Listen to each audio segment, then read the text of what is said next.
Well, as we've been reporting, Iran is vowing revenge after U.S. drone strikes in Baghdad killed the country's top general, Qasim Soleimani. Soleimani was behind hundreds of American deaths and was considered a top terrorist by the United States.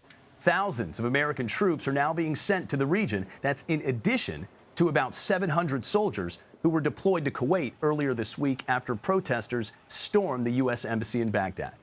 CBS News foreign correspondent Holly Williams joins us now from Iraq. Holly, what is the latest on the ground?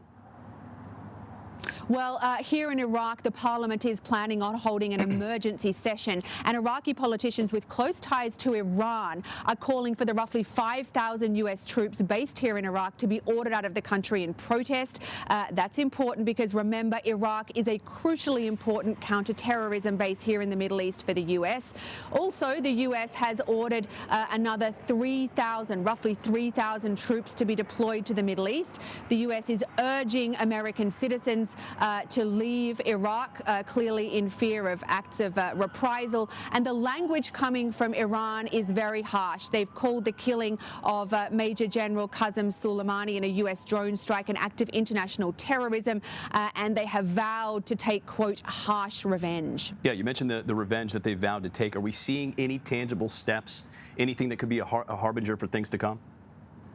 Not really, but part of what makes this such a dangerous situation is that the Iranians will feel that they have to retaliate. Qasim Soleimani was a national hero, but we cannot know how. And part of the military genius of Qasim Soleimani, however we may judge him morally, was that he understood that Iran cannot combat the US head-on. So he became a master of asymmetrical warfare, giving money and weapons to militia groups and proxies across the Middle East. And those groups could now target U.S. embassies and military facilities in places like Iraq, Syria and Lebanon.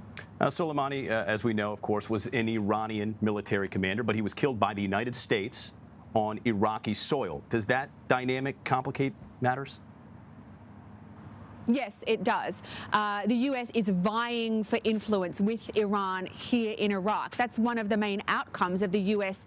Invasion and occupation of Iraq. And the fact that Qasim Soleimani was killed by a U.S. drone strike on Iraqi soil, that's viewed as a violation of Iraqi sovereignty by many people here, makes things more difficult for those Iraqi leaders and Iraqi politicians who would like to defend the American military presence here in Iraq. Now, obviously, Soleimani was powerful and influential among the Iranian ruling class, but what about your average Iranian?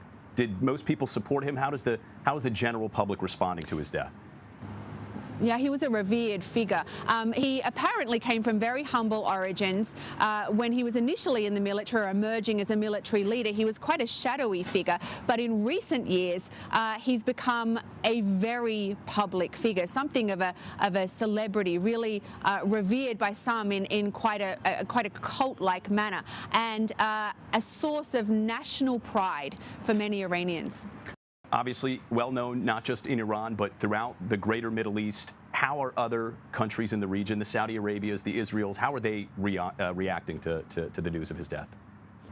Well, really very much as you would expect, I think. There's been praise from Israel, no great friend of Iran. They've called President Trump's act in ordering this drone strike a decisive action. Obviously very harsh rhetoric coming from Iran and threats that they will take revenge. Condemnation from Iraq. And then from other quarters, other countries, just concern that this is a very dangerous escalation of existing tensions between the US and Iran here in the Middle East. For instance, we heard from the Deputy Foreign Minister of France earlier today, who said, we are waking up in a more dangerous world. Holly Williams in Iraq, thank you and stay safe.